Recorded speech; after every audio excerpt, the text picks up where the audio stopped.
n'oge ugbu a ihe a m na-akọrọ unu my grandfather na a lecture ya na-ekwu ya akọ ya ka akụkọ that time ọ na-akọ ya dịka akụkọ ifo Tales by Moonlight ya na-akọ ya that time a na-ege ya na lecture ụfọdụ okwu dị otu a na-adapụtakwa that time ihe a ihe ọ na-agwa ha m tụrụ ntị ala ege ama m na ihe ndị a na-ekekewa today aga m ama ntụ ebe a na-egwu ya ụmụnne m ele ụtọ ọ nọrọ na nwekwerechi ọ nwanne ọnụ nwa nwaanyị mba nnọọ awụchasịala na m eyi ụmụnne m enwe ihe m si ma bịa gbotowa ngalugbo ene enwere okwu IG na background bụ na okwu ahụ apịala ya ọnụ details ya agaghị abịa ebe a mana reference ya ga-abịa ka e wee ṅomiri n'ihi ọ dị mma iji ihe mere onye ọzọ wee ṅụrụ wee mara atụ wee ṅomirikwenụ ọ bụrụ na ị nọ ngalugbo ya nwaanyị ibe m ilega m anya ọ ịwụ nwoke ụdịrị ihe adagide nwanne gị nwoke onye mara enyi gị enwee otu ihe ọwụ eji mara omenala n'ala Igbo gị gha ya aka bido yuzuwe ya mewe ya ka ọ wụrụ ihe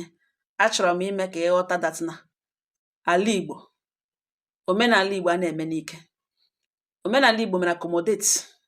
every situation na-eme n'usoro ekwesịrị iji mee ya dị mma omenala Igbo sị na anaghị alụ nwaanyị n'afọ ime.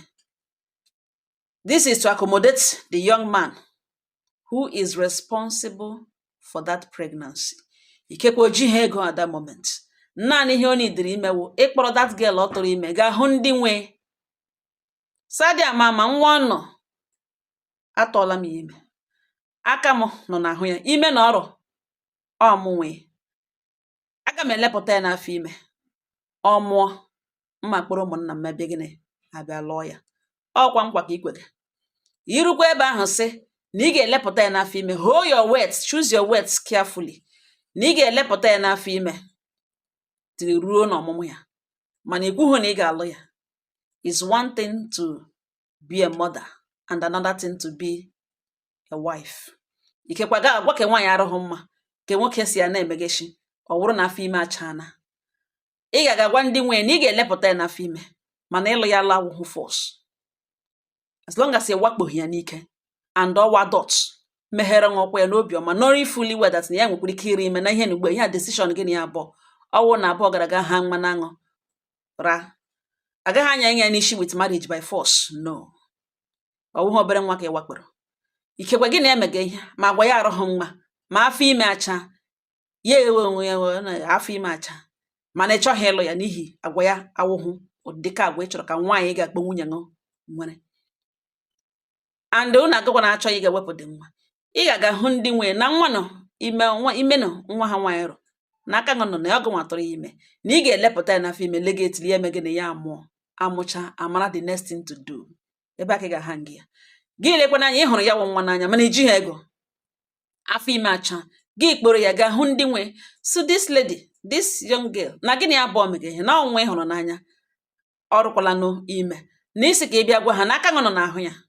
na Chukwu m ebere ọrịtuo n'obiọma ndị ga-akpụrụ ndị nwe bịa mee gịnị bịa lụọ ya ha nwagasị nsogbu anọ ihe eji mee otu ọ gịnị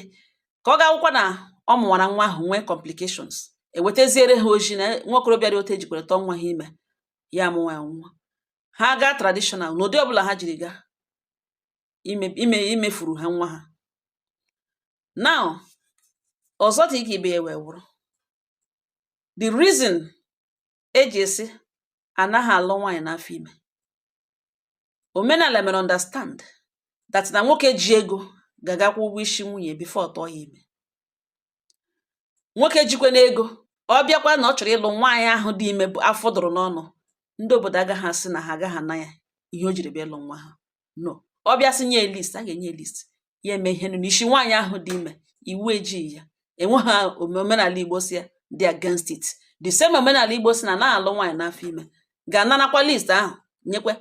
sofa ke nwoke ji ego ịbịakwa ụgwọ isi nwunye ọ ga-akwụ ụgwọ isi nwaanyị ahụ dị ime ka ihe dị alụ ya emeghe isi ya the reason omenala ji kwuo datin otu accommodate ka e tụrụ ime kekwe o jighị ego at that moment